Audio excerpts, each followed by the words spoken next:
श्रद्धालु और पुलिस के बीच हुई भिड़ंत। महाराष्ट्र नांदेड़ अचल नगर में ऐतिहासिक पर्व होला मोहल्ला को लेकर हुआ विवाद। होला मोहल्ला पर्व को मनाने के लिए गुरुद्वारा प्रबंधक कमेटी सचखंड साहिब नांदेड़ अचल नगर में कोरोना वायरस गाइडलाइन को लेकर प्रशासन और प्रबंधक कमेटी के बीच एक बैठक हुई, जिसमें तय किया गया गुरुद्वारा परिसर के अंदर ही होला मोहल्ला का त्योहार मनाया जाए। गुरुद्वारा सचखंड साहिब परिसर के अंदर होला मोहल्ला का पर्व मनाया जा रहा था। श्रद्धालु समय भर उठे जब पुलिस प्रशासन ने गुरुद्वारे के गेटों में ताले डाल दिए। ज्ञात रहे गुरुद्वारा सचखंड साहिब के 6 गेट हैं। उन 6 गेटों में पुलिस ने बैरिकेड लगाकर गुरुद्वारों के सभी गेटों में ताले डाल दिए गए और पुलिस के द्वारा महिला, बच्चे और पुरुषों को गुरुद्वारे के अंदर जाने से रोका जा रहा था। अब सवाल यह खड़ा होता है कि सिख श्रद्धालुओं के द्वारा होला मोहल्ला का पर्व बड़ी शांति से मनाया जा रहा था, तो पुलिस को संगत को अंदर जाने से रोकना व सभी गेटों में ताला डालने की क्या आवश्यकता थी। जब युवा सिख श्रद्धालु को ये पता चला कि गुरुद्वारे के सभी गेटों में पुलिस प्रशासन के द्वारा ताले डाल दिए गए हैं, महिला और बच्चों को होला मोहल्ला पर्व में शामिल होने से रोका जा रहा है,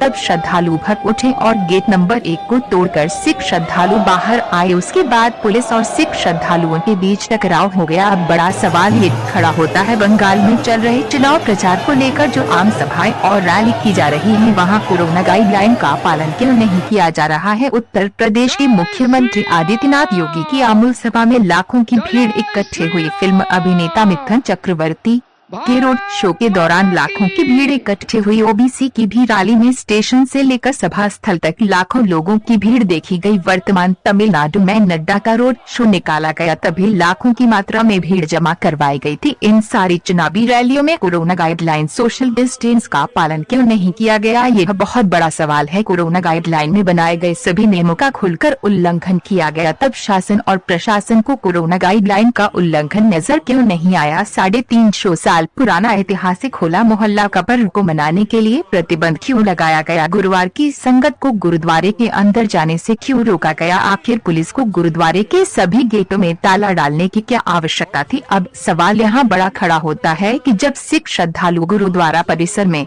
होला मोहल्ले का पर्व शांति और श्रद्धा के साथ मनाया जा रहा था, तभी गुरुद्वारा लंगर साहब की संगत और गुरुद्वारा बाबा सुलखन सिंह जी की ओर से आने वाले श्रद्धालु, जिसमें महिलाएं और बच्चे थे, वह सारे गुरुद्वारा सचखंड साहब परिसर में होला मोहल्ला पर्व मनाने जा रहे थे। तभी पुलिस के द्वारा उन महिलाओं, बच्चों को रोका जा रहा था। जानकारी के लिए बता दें कि जब गुरुद्वारे परिसर में होला मोहल्ले का पर्व मनाया जा रहा है, तो ऐसी स्थिति में श्रद्धालु महिला, पुरुष, बच्चों का गुरुद्वारे परिसर में अंदर जाना वाजिब है। पुलिस प्रशासन के द्वारा महिला और बच्चों को रोका गया और गुरुद्वारों के सभी गेटों में ताला डाल दिया गया। आखिर पुलिस को महिलाओं और बच्चों को अंदर जाने से क्यों रोका गया। अचानक गुरुद्वारे के गेटों पर ताला क्यों डाला गया। ये सब पुलिस के द्वारा किए जा रहे कार्य अपने आप में एक बड़ा सवाल है।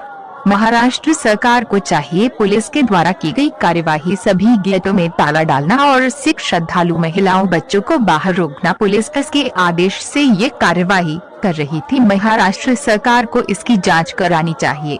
खबर खालसा के लिए आर.एस. सिंह खालसा की खास रिपोर्ट। हिंदू का लड़का राम राम मंदिर चिल्लाएगा तो कोई मुसलमान का लड़का अजान अजान चिल्लाएगा। प्रधानमंत्री प्रचार करने का काम कर, दाढ़ी बनाने का काम कर रहे हैं। इनकी दाढ़ी भी कटेगी और इनकी कुर्सी भी जाएगी।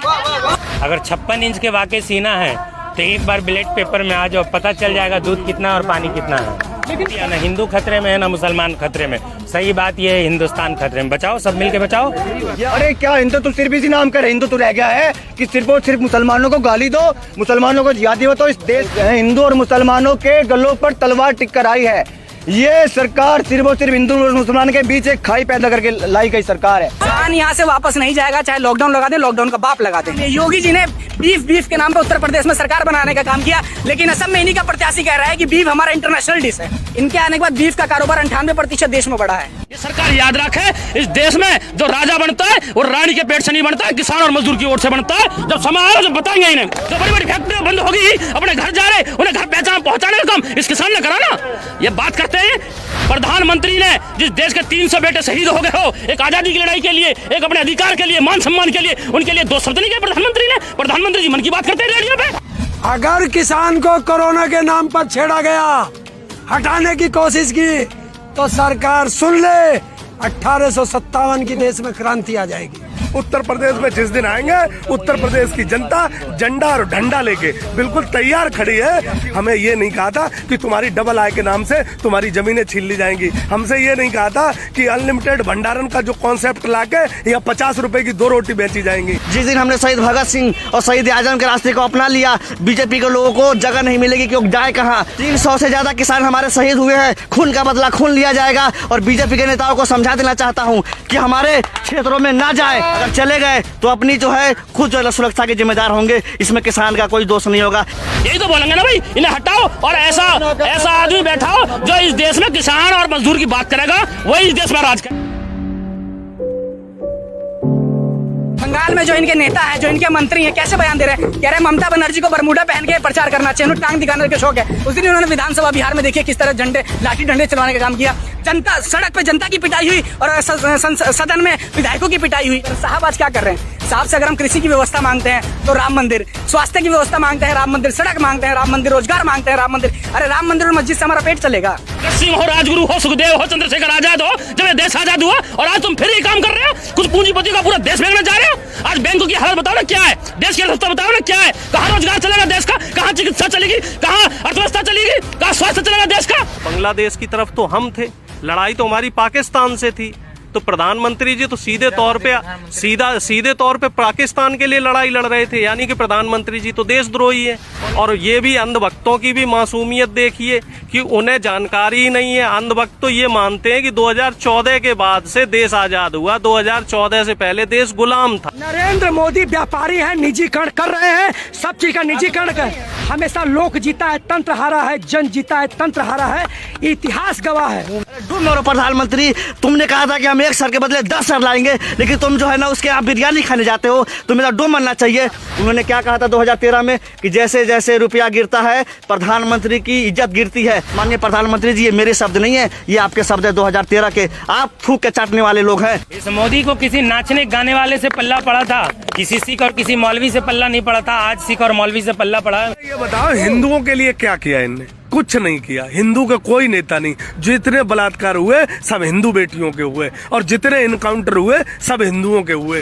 वो राजगुरु के साथ और जो आंदोलन के मतवाले थे उनके साथ जो टाइम फांसी हुई थी, तो प्रधानमंत्री ये भी न कह दे किसी ने, उनके साथ हमें भी फांसी हुई थी। सामाजिक के गंदी नाली के कीड़े को तुरंत उठाकर इसे फांसी की सजा दे दी जाए। ये सबसे पहले स्वामी जी क्लियर करें कि उनके पाकिस्तान क्या संबंध है। पूरे देश को इसके बारे में नहीं पता। आप लोगों को पता चल गया कि आपने वहां पाकिस्तान जाकर किसी ISI के व्यक्ति से मिले हुए हो क्या? हमें शर्म आती है। प्रधानमंत्री जी, हाथ जुड़वा लीजिए। विश्व स्तर पर हमारी जो साख है उसे कम मत होने दीजिए। ये अब भी समय है, वक्त कम है, जितना दम है लगा दो। कुछ लोगों को मैं जगाता हूँ, कुछ लोगों को तुम जगा दो। इस देश में भगत सिंह दोबारा पैदा होने चाहिए। मंदिर में मेरी माँ सुरक्षित नहीं, इस बात की खुशी है।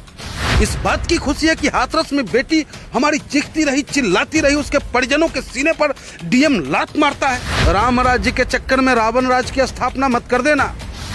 हमारे आदरणीय प्रधानमंत्री जी को विदेश में अगर सम्मान मिलता है तो वो भी राष्ट्रपिता महात्मा गांधी की वजह से सम्मान मिलता है, ना कि नाथूराम गॉडसे की वजह से। ठीक, और आप देखेंगे इसका नमूना बंगाल से आपको निकल के आएगा कि किसानों की आवाज कैसी है और ये सरकार या तो झुकेगी या मिटेगी। हिटलर और शाह जो ये काम कर रहे हैं, ये अंग्रेजों से भी बुरे आदमी हैं, बुरे। जितने अपराध, जितने रेप और जितने गंदे काम और घिनौने काम इस योगी की सरकार में हो रहे हैं, इनने तो पिछली सरकार पर सब पे पानी फेंका। और उसका बावड़े कुत्ते ने काट रखा है, वो कोठे में बंद करना पड़ेगा और उसका 1 इंजेक्शन लगवाना पड़ेगा। कोर्ट की चोट ऐसी मारेंगे इस भाजपा का जो मुख्यमंत्री बन रहा प्रधानमंत्री, इसे भी पैदल हवाई जहाज ना दे मैं बेईमान को, यो गुजरात जावेगा, दिल्ली नहीं रहने देने के। बताओ, प्रचार मंत्री हैं लोग ना। अरे फोटो जीवी लोग हैं। प्रधानमंत्री जी ने जिस तरीके से आंदोलन जीवी कहा था, आंदोलन जीवी करके तो तुम प्रधानमंत्री बन गए। राम को बेचने का काम किया, धर्म की बात करते हैं। विवेकानंद से बड़ा कोई हिंदू है? इन्होंने विवेकानंद की चरित्र हत्या करने का काम किया।